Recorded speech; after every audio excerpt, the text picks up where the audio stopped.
So I guess we'll go ahead and get started. It's 7:03. You're going to see some people straggling in. It's important for everybody to keep yourself on mute while during this evening. If you do have questions in the evening, such as technical questions or logistics, you can hit up Laura Stone. You want to give a little wave, Laura. If you have questions for our authors, well, they would love to answer them, I'm sure. So you can go ahead and put them in the chat.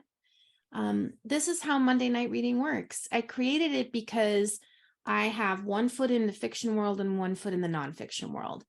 And one thing that my fiction authors always get to do that nonfiction authors never get to do is read from their books. And nonfiction authors, especially those who come through my workshop, have really good stories in their nonfiction books.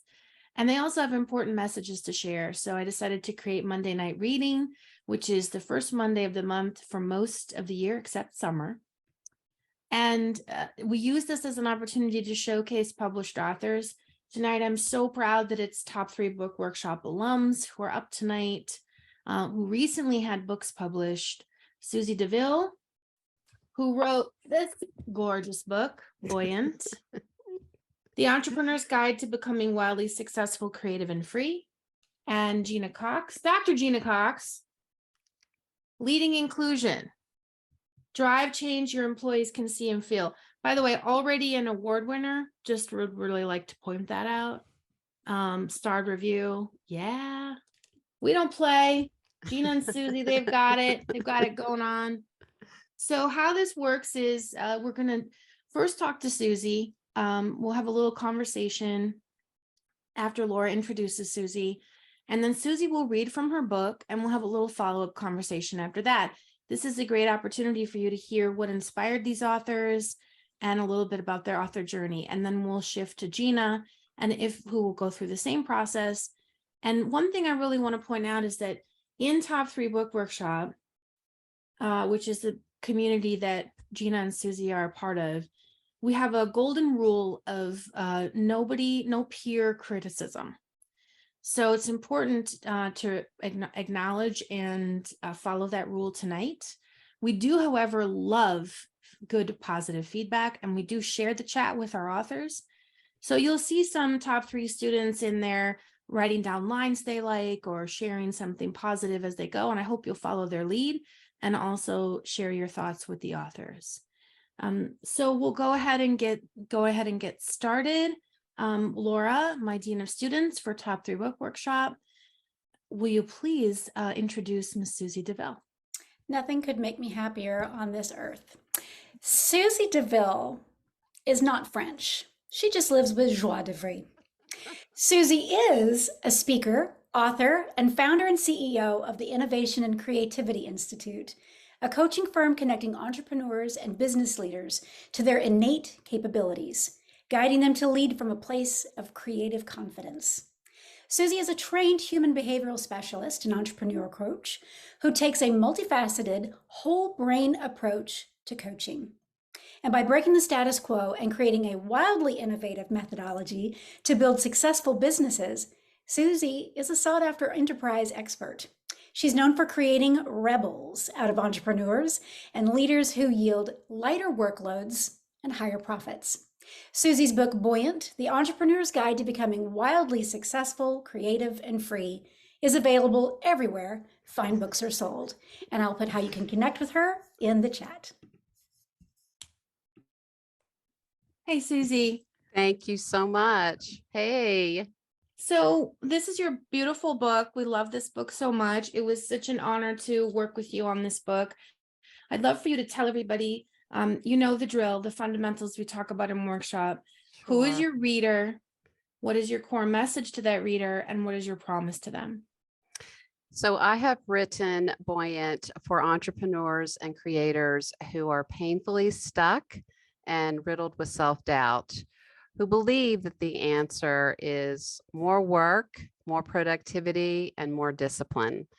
And what they may not know is that the easier path is through accessing their unbridled, inspired creativity.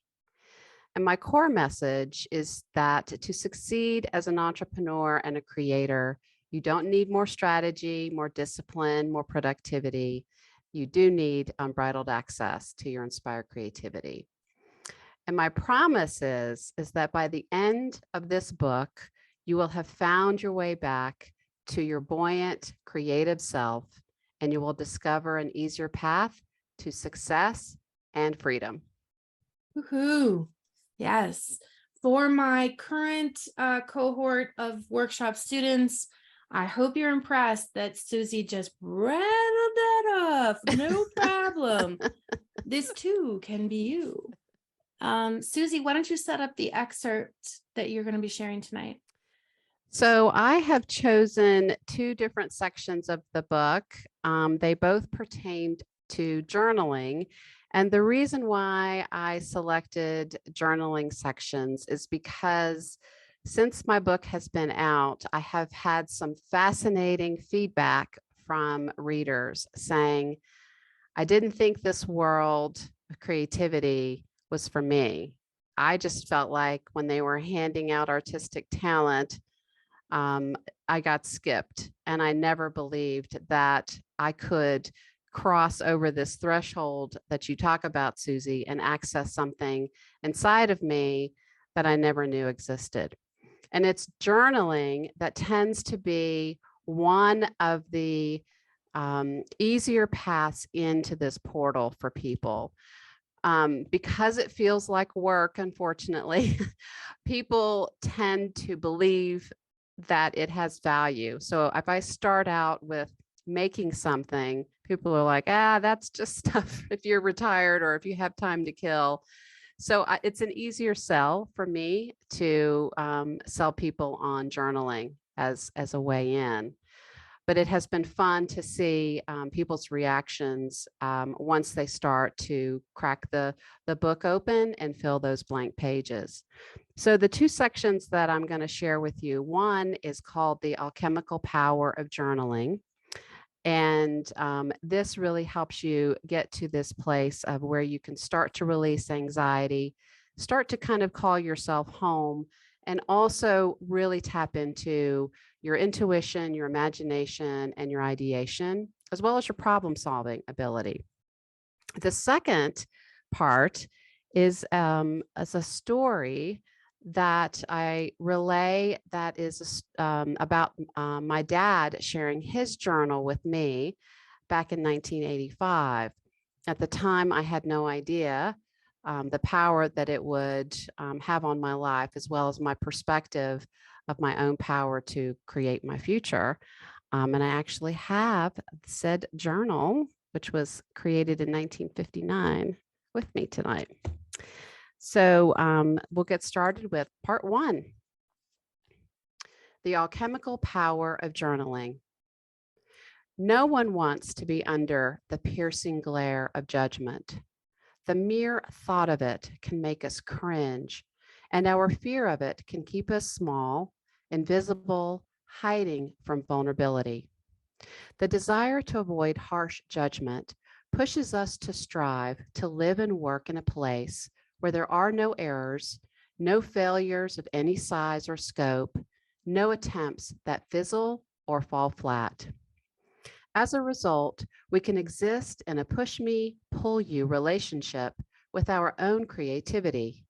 The ideas come, and for a moment or two, we'll begin to flesh them out in our minds. We'll start to explore their potential and maybe even take a step or two in action. Then the curtain of fear of judgment falls, and back we go into the stage wings, into darkness, out of view, out of action, and out of the zone of possibility. This anxiety weighs us down and locks us into place. If we routinely stop listening to and or acting on our ideas, we stop generating them. Frozen in place, we'll look to distraction, numbing out, or overdoing to release the pressure building within us. Creativity is like a rushing current. It wants to move. Dammed up, it becomes a toxic pond with swirls of algae blooms on its stagnant surface.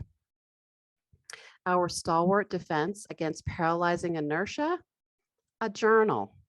Seemingly powerless and small next to our fear, a journal can transport us to the shores of safety and calm. By writing, sketching, painting, or collaging in our journals, we can turn the valve and release the river of our creativity. A journal is where we work things out, where we air our frustrations, worry, anger, pain. A place where we celebrate, exalt, express our joy. It's a protected zone where we can take risks, try on ideas, and search for connections and solutions.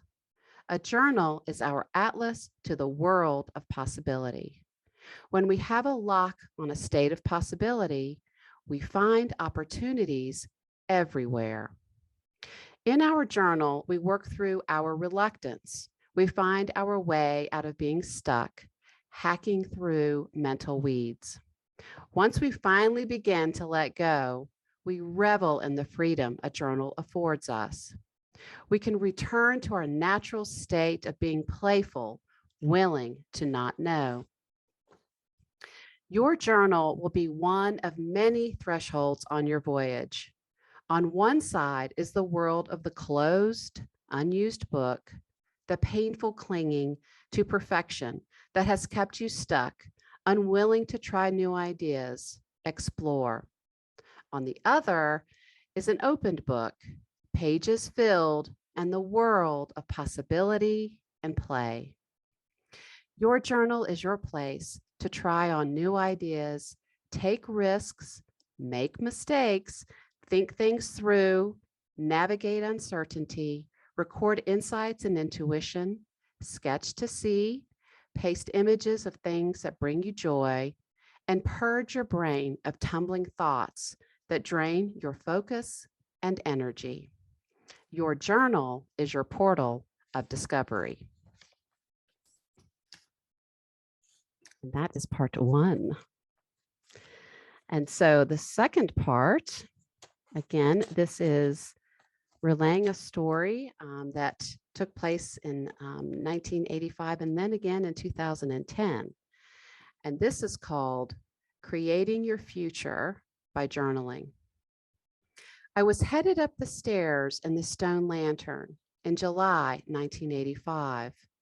I was home from college on summer break, working at the shop.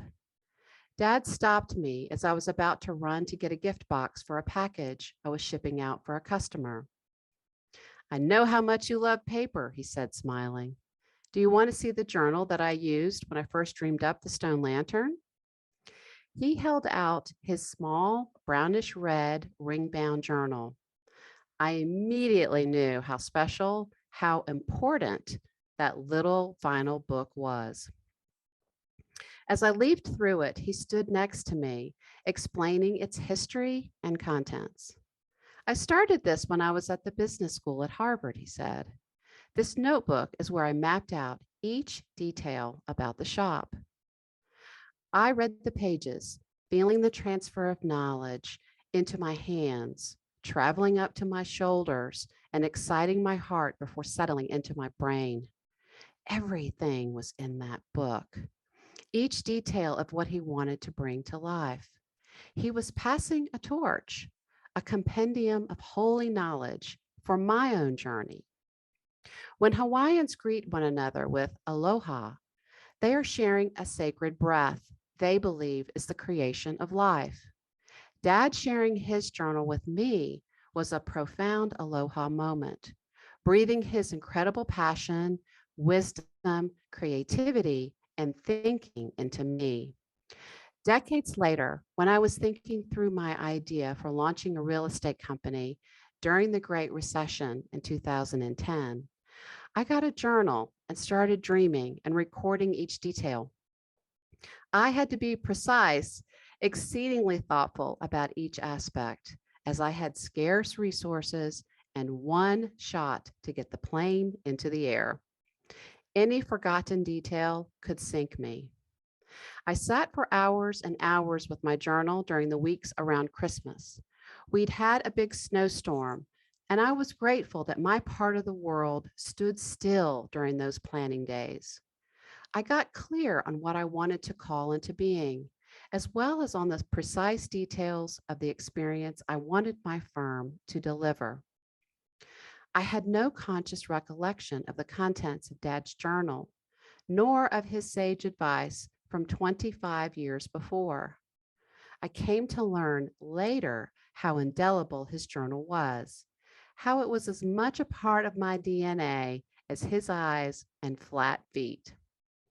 One afternoon, out of the blue, I had a flash of an image of that journal and that day at the foot of the stairs.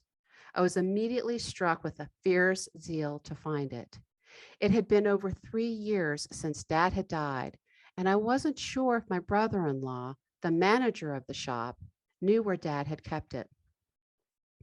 Jim pointed me toward a corner of boxes of Dad's photographs, papers, and memorabilia. I dug in. In the last box, covered in decades of dust and grime, I saw the journal. When I picked it up, a shock of memories coursed through me. Snippets of our conversation, his smile, his explanations, his advice. Whoosh, whoosh, whoosh. I sat on the floor, surrounded by all his things, and collapsed forward as if I'd taken a blow to the gut. I cried until I could no longer breathe. When I pulled myself together, I flipped back the cover and began reading, lightning into each cell. The journal I had made in 2010 was an eerie mirror of the journal in my hands.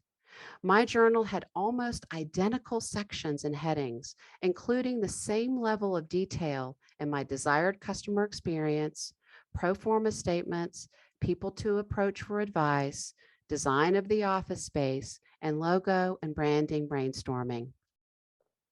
Dad had even calculated how many sales he would need to make each hour, just as I had tried to nail down my minimum revenue.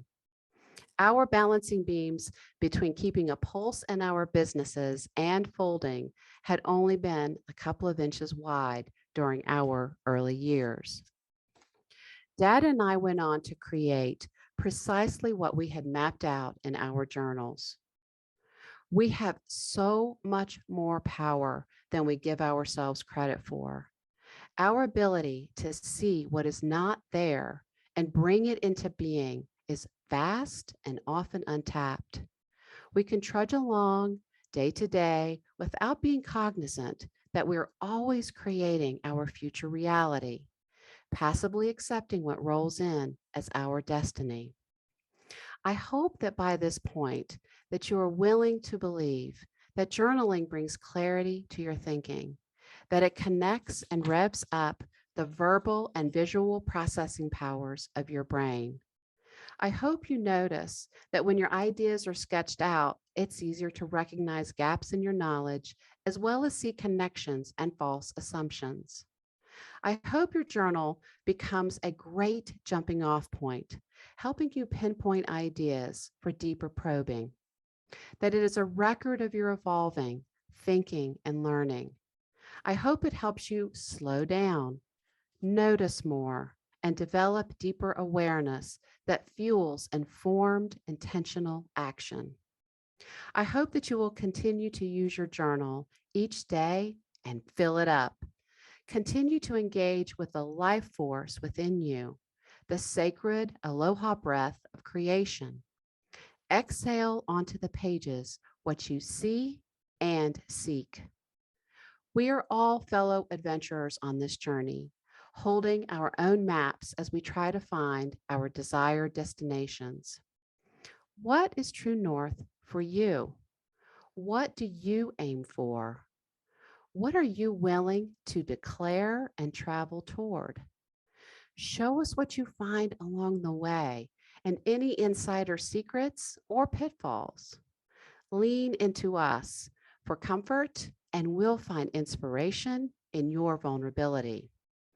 Stand next to us at the foot of the stairs. Show us how you transmit your dreams into reality. Breathe aloha into our lungs. Woohoo! I know you read your audiobook, but how is it to do the reading?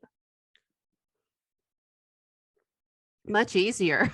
Much easier. It's good to have Because an there are audience. people here. Yeah. It's good to have an audience. The sound engineer, he was lovely. Oh, I'll give you a little pro tip for anybody who hasn't done their audiobook yet. If you get really hung up in your head, what's really helpful is if there's noise on the other end, not noise on your end, but noise on the other end. He had some like crew of people come clean while we were recording, and it was my best session because it was like white noise in the background. So I want to share with everybody that Susie's book Buoyant, and Laura, if you would put a link to purchase in the chat. We do want to support our authors if it fits your budget to pick up a copy of Susie's book today. The stories in here, the prose in here is just remarkable. I actually have never read a book like this. So I hope that you'll certainly give it a try. There's so many gorgeous, gorgeous stories. Susie, I'm wondering, what is the change that you want to see in the world now because this book is in it? Well, my great hope is that we will understand that what we seek rests upon a foundation of self-trust and agency, and that the ultimate lever and fulcrum are being in alignment with our authentic selves and tapping into and expressing our creativity.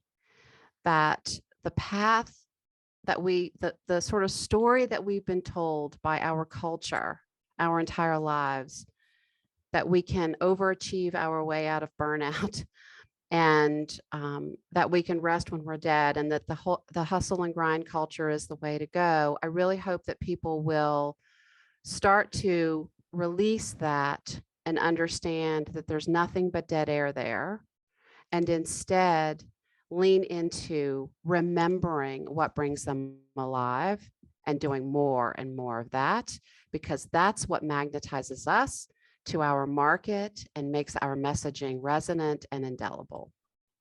It's ironic, right? It's the stuff that we put off and even forget about, but it's actually the thing that those things we set aside are the things that make us more attractive to people who are interested in our services or our products, etc. I learned that from you. I learned that from you.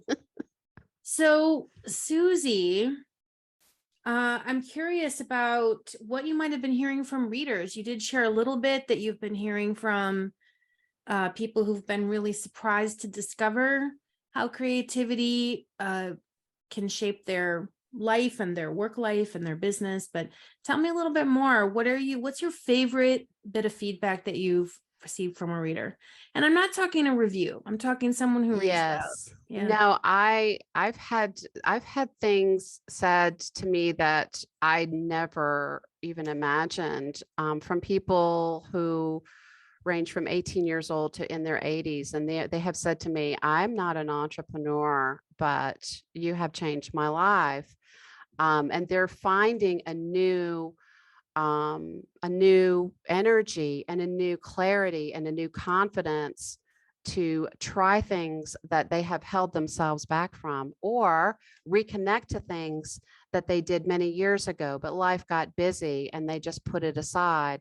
And they'll say, "Why did I ever stop doing that? That was what fueled my entire life." And I have sort of been bumbling through the last 2 decades of my life asleep.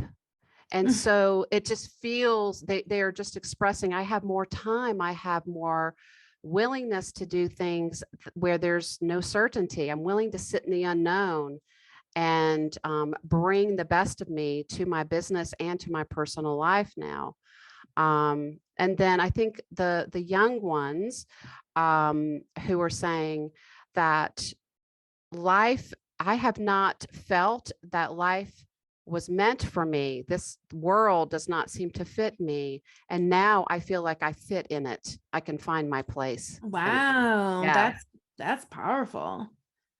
yeah, And that's what I'm like, oh God. it's quite gratifying, isn't it, to It hear from is. readers?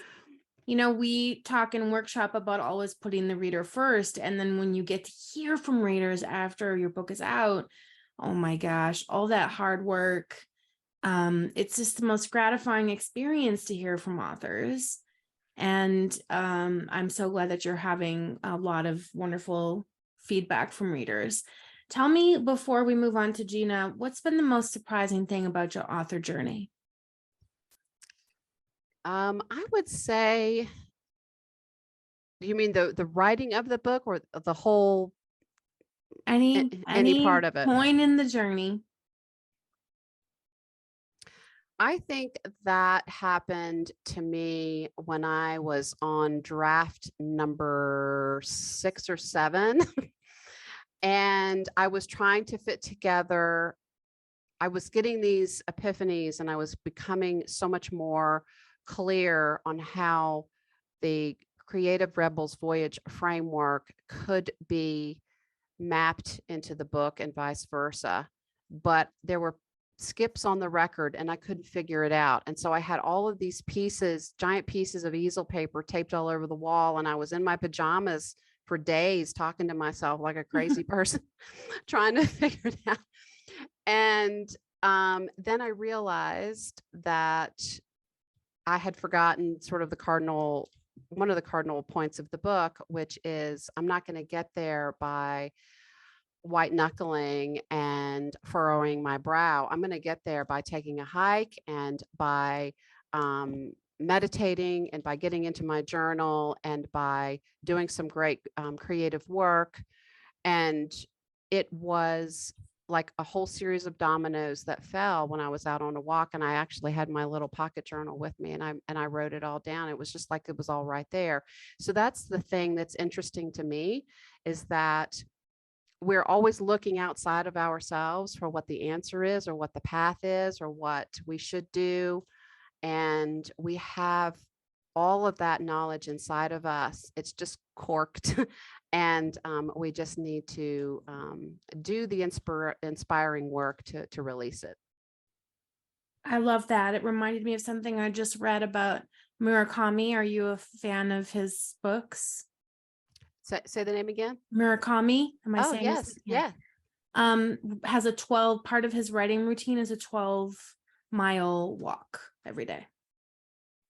I need to work up to that. Yeah. I do that when I'm traveling. I think, a version of that. That's hardcore. Yeah. But anyway. But Brenda Euland said that too. She said, if you're not walking at least 2 hours a day, you're not getting to the good stuff. Interesting, right? Yeah. I'm definitely not doing that. Need to work up.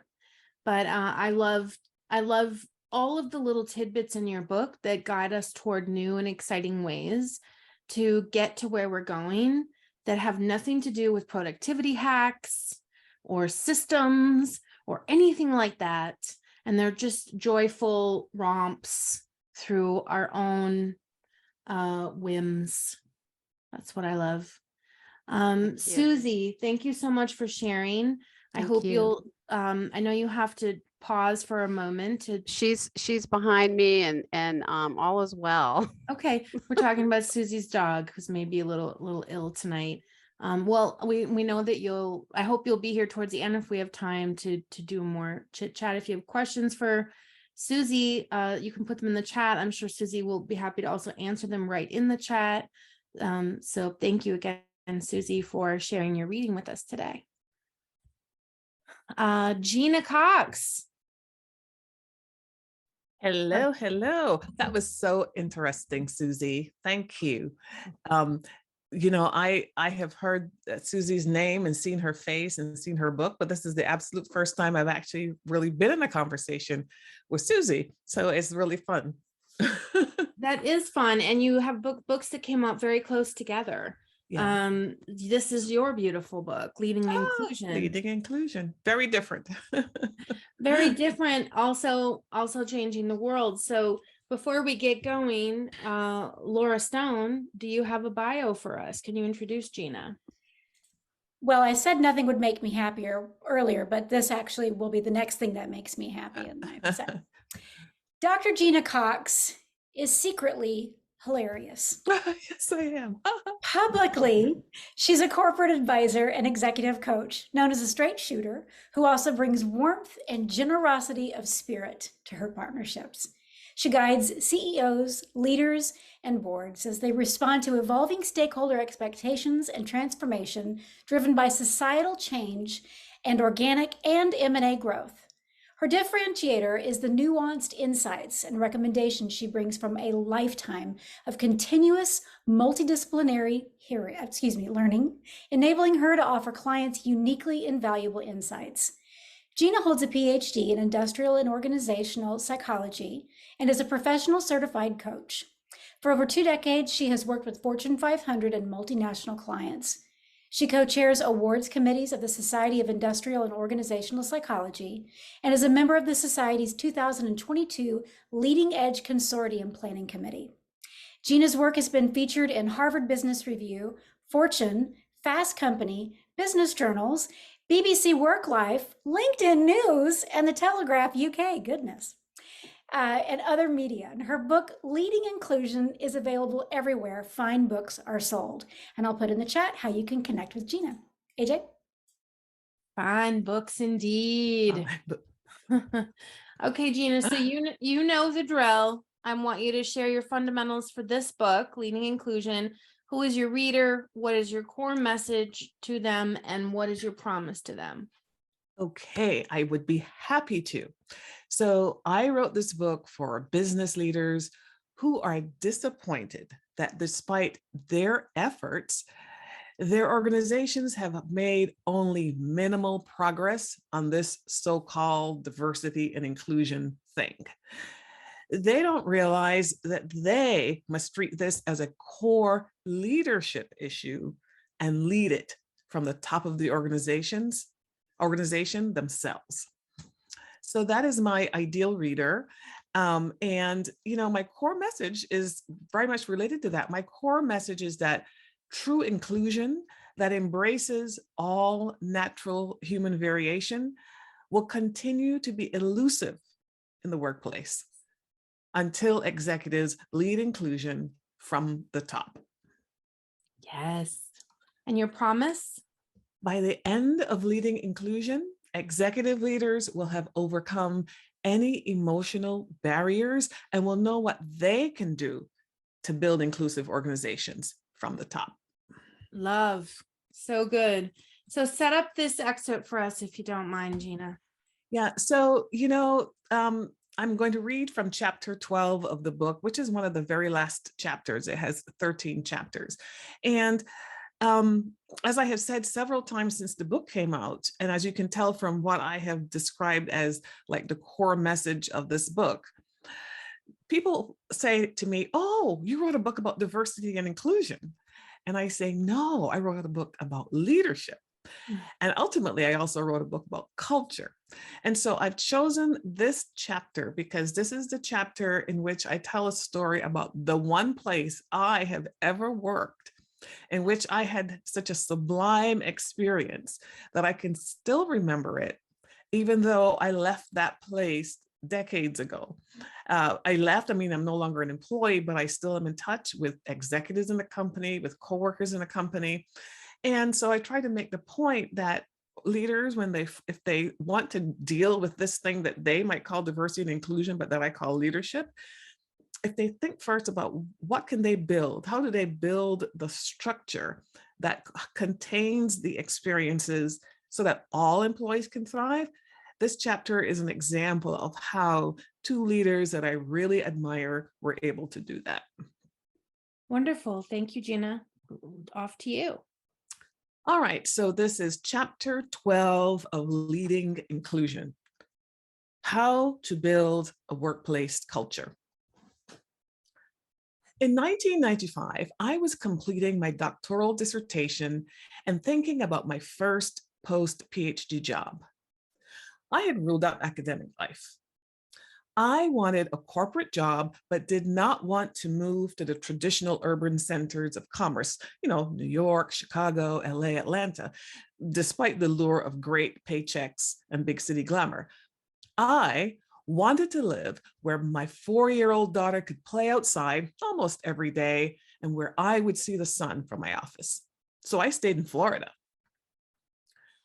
I heard that a local company, Raymond James Financial Incorporated, also known as Raymond James, wanted to hire a PhD level IO psychologist. By the time I showed up for my first day, I had become fascinated by this little financial services firm that did things on its own terms. St. Petersburg, Florida seemed like the least likely place for the headquarters of a financial services company. However, the investment advisory business that Robert A. Bob James had started in 1962 was growing into a full-service financial services company. And now I had the opportunity to continue my career adventures in this precocious company. Raymond James turned out to be an ideal employer for me. Over time, I built a team and I had the chance to regularly advise senior leaders regarding critical talent selection decisions. I found my stride at Raymond James, and many of my colleagues are still friends today. Although I loved working at Raymond James, I didn't fully understand then that my positive day-to-day experiences resulted from the intentional efforts of the company's leaders to create a human-centered culture. That clarity came years later as I compared my Raymond James history to experiences with other employers. A culture of belonging. Think tank Coqual defines belonging as feeling seen, connected, supported, and proud. That is how I felt at Raymond James most days, and I have never had that experience since then. That is why, although I eventually left the company, it never left me. And I don't take that culture for granted anymore. Over time, I realized that Raymond James was the first place in which I experienced that direct line between effective professional executive leadership and employee experience. Raymond James wanted to compete for deals against the behemoths of the financial services world, JP Morgan Chase, Goldman Sachs, Morgan Stanley, and the like.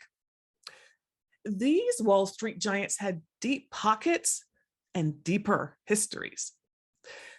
JP Morgan Chase, for example, traces its roots to 1799, while Raymond James was formed 163 years later and did its first underwriting deal in 1969. Somehow, Bob James understood from the start that organizational culture could be the great differentiator to power his grandiose ambitions. That is why the leaders I observed were laser focused on building a people-focused, values-based culture. They relentlessly drove the expectation that the company's success depended on serving the clients and employees. The company's motto is service first. As it says in the Raymond James Principles, teamwork and supporting our fellow associates is fundamental to sustaining a work environment that encourages opportunities for unparalleled service, personal growth, and job satisfaction. These ideals were infused into the business operations using a variety of communication devices, including breakfast with the boss and service first lunches, where associates could regularly see, talk to, and learn from and with the company's top leaders. Leaders also use these opportunities to celebrate associates' accomplishments and milestones. And Raymond James University made it possible for every associate to develop the knowledge, skills, and behaviors to support service first.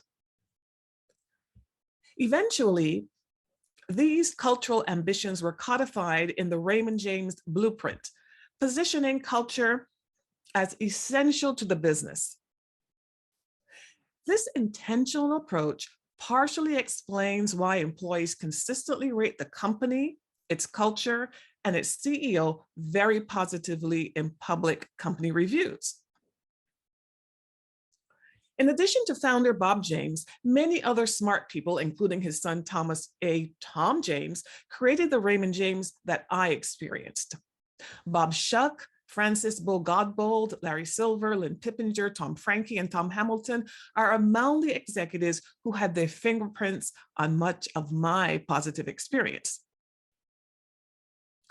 Despite the highly competitive nature of capital markets, these leaders pushed Raymond James from little engine that could status in 1962, when the father and son started the firm with $20,000, to managing approximately 1.8 trillion in client assets by 2021, 1.8 trillion.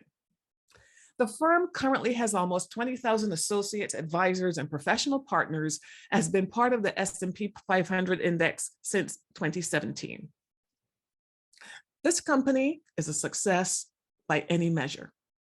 The Raymond James People First culture has indeed proven to be the company's great competitive advantage. To find out how it got there, I'm going to do a deep dive on two of these leaders: Tom James, CEO and chairman during my tenure, and Bo Godbold, president during my tenure. Since these men were involved in building a highly successful business from the ground up, they have a unique perspective on the impact that culture has on business outcomes. Handcrafted culture. When I worked at Raymond James, I enjoyed watching how Tom, Bo, and the rest of the leadership team handcrafted the culture daily. Although the company hired some experienced financial service specialists like investment bankers, research analysts, traders, and the like, they were forced to build much of the needed talent capability by hiring and training intelligent, people-focused associates with little or no previous financial services experience. Back then, Raymond James could not convince the trained talent from the big Wall Street firms to come to St. Petersburg. Boy, have the tables turned. For several years, I led the assessment and selection department in human resources, managing other IO psychologists and recruiters who supported the company's efforts to build this talent powerhouse. I spoke with graduates of excellent schools, including Chicago, Duke, Florida, Harvard, University of South Florida. And yet, in addition, I interacted with many experienced capital markets professionals from Wall Street financial and trading firms. Raymond James liked to hire talented people who had the common touch. So every year we conducted rounds of a rigorous assessment process to identify the best talent and screen out the prima donnas and the dilettantes. That is part of the secret to how Tom and the other leaders slowly and steadily built a financially successful company and a magnet for world-class talent that routinely outperforms the competition. They don't just hire smart people, they hire likable, smart people. One can learn a lot from these leaders' ideas and actions about how culture impacts business outcomes. The first challenge for a CEO who wants to build a human-centered culture is to define the behavioral expectations and hold managers accountable for exhibiting those behaviors. Absent this clear definition from the top, employees will not see and feel the difference. You want to set up a culture in which employees remember more positive than negative experience, like I do about Raymond James. Neither you nor your organization needs to be perfect, however, to begin crafting that culture. Start where you are and do the things that can move the needle in the direction you desire. Focus on that every day, and employees will begin to see and feel the difference. The thing that will help most is connecting with employees in ways that let them know that you care about them as individuals, whether you're making deals for a global business or a mom and pop business. Tom James. Tom James's parents may have figured out early on that their son was a financial whiz-kid. After all, they watched 15-year-old Tom parlay a small loan into a lucrative coin and silver dealership.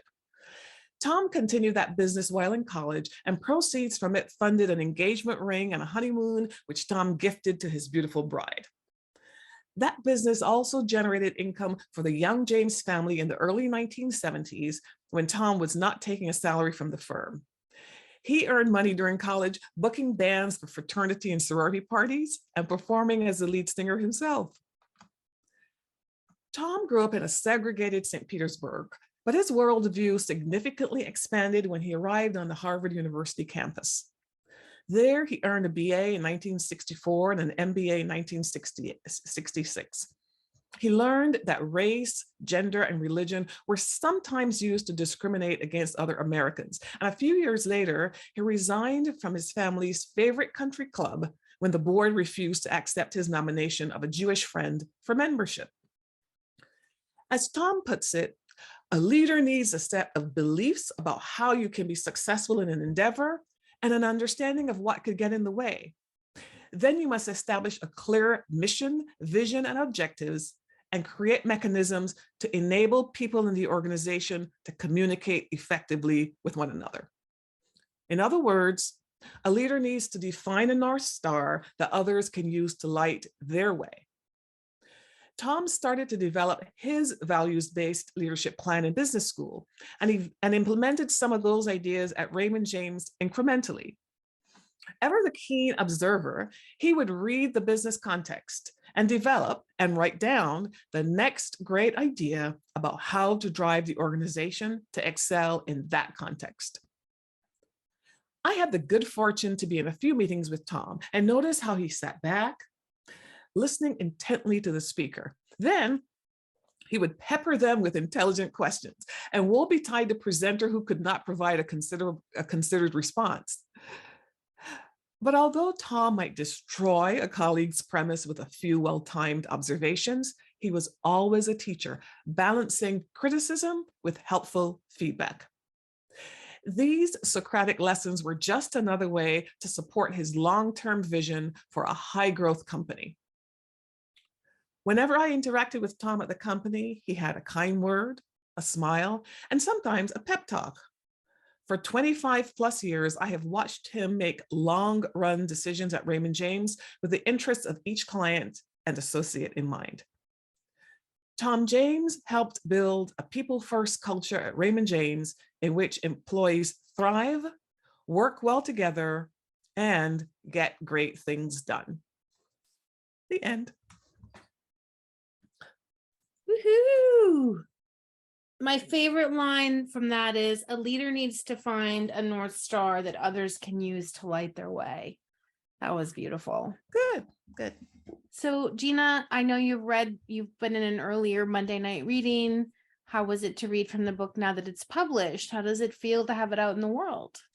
Yeah, well, I'm much more confident about it because, of course, when I did that first reading, it was pre-publication, and I know Susie and there are many other authors in this room would agree that putting a book out in the world is very much a very humbling and intimidating experience, and you cannot help but wonder, what will that first person write in that first review or say to the other person that they meet?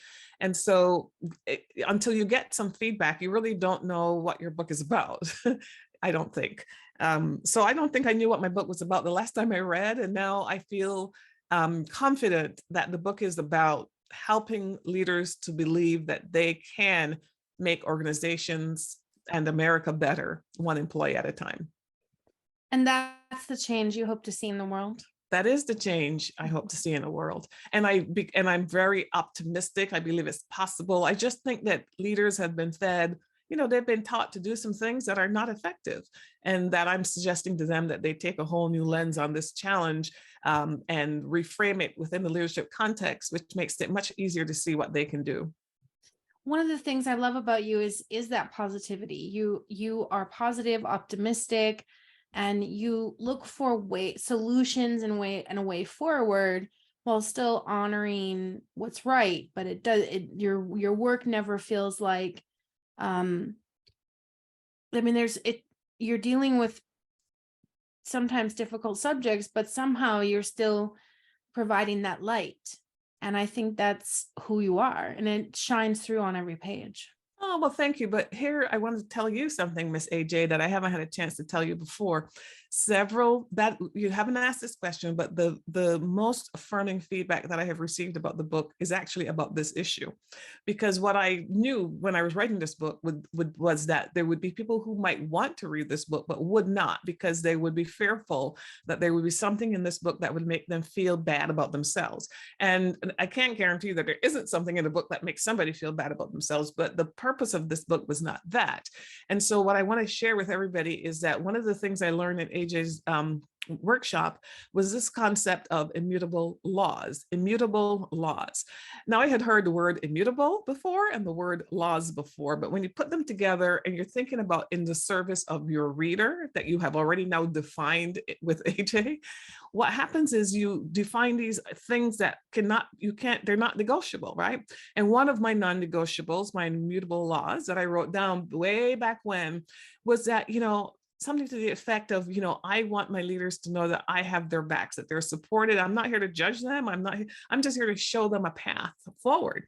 And so I've been getting all kinds of feedback about that. Actually, it's the piece of feedback that is the most, it makes me feel the best, because nobody's going to read this book if they don't feel that way. And so it fits very nicely. And I learned how to do that truly from this workshop, to have that in mind as a North Star for writing the book. I love that you decided it needs to feel like I have their back, and that was communicated so effectively by you on the page that is the exact feedback you're getting unsolicited. Yes, I am actually getting that. That's how you know that you have focused on your reader and your values and your immutable laws so intently, because they're the ones telling you. You're not having to say, this is what I wanted to do for my book. They're reaching out and saying, I really felt like you had my back, or this was really positive and optimistic. I mean, that's just there's no greater praise that the thing you set out to do, you did. I really feel good about that. And I will also say that for the benefit of those of you who are getting your books going and so on, you'll notice the book has the butterflies on the cover, and you might, and it was such a very important part of the design related to the immutable laws, because one of the things that the publisher and I were trying to do with the book after working through all of this in the workshop was to articulate something about the book, even just from the cover, that made it feel like an embrace, and like as opposed to very clinical or academic or too businessy or whatever. And so to sort of make them feel like maybe this is something that they would be interested in knowing more about. So your immutable laws about the positivity, optimism, and I've got your back went all the way to the cover. Absolutely. Like Susie's, actually, because Susie's cover, I think, is like 100. Again, not having known Susie, but just knowing her. Yeah. This is the book feels like. This is what the book feels like. Yeah. So Gena, before we close, what has been surprising about your author journey? Surprising. I guess the surprising thing is that there are people, what I think the most surprising thing about the author journey is that the people who are reaching out to me are not necessarily the people I anticipated would be reaching out to me. And so, I mean, there are some of those, but there are people reaching out to me I did not anticipate. And so what it taught me has been teaching me is that, first of all, you really don't know who's paying attention. So all of the things that you do as you write the book, you must do, because you have your core audience. But then there are other people in the world who can benefit from the things you have to say, and you hadn't even thought about those people. So I think it's helping me to be a lot more sort of open-minded about who the book is for and how it could be used. And so actually all that's doing is broadening my perspective, but it was a little bit surprising. And I say it that way because I've had a couple of invitations to do speeches and talks from people that I would have never approached. I would have never occurred to me. And yet when they contacted me and said why they wanted to do it, it just made complete sense. Yeah. So that's the beauty of actually focusing intently on a specific reader, is because then you write a book that speaks to that reader so purely and clearly. Other people who aren't that reader, the book resonates with them as well in a different way. But if we don't actually try to write to that reader, that backfires. And then it doesn't actually resonate with anyone. So Yeah. it's the irony of it is that specificity and understanding the heart and mind of your author, of your reader, then allows that other people to discover the book, because what they read on the page is real.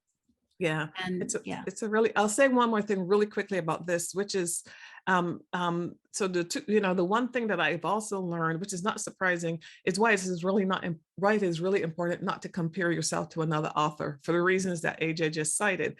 Because you can't help it at first. You feel like, oh my gosh, somebody else is doing this or somebody else is doing that. But you have to keep remembering, well, that has nothing to do with me. My thing is this thing. So that's a that thing and that's a that thing, but it's not going to help me and it's not going to hurt me. It has nothing to do with me whatsoever. So that is another benefit, I think, of having that clear vision of the reader. yes. And those people who wrote books similar to yours are your peers and friends. Yes. And they're the ones that will write reviews, by the way. Yes. Yeah. So I want to thank Susie and Gena for joining us today. Pardon me. You can get their books. We've given you links in the chat. If you've already purchased, please make time to write a review if you haven't done so already, preferably on Amazon, which is where it really, really, really counts. Thank you everyone for supporting our authors. Thank you to our authors. Have a great night, everybody.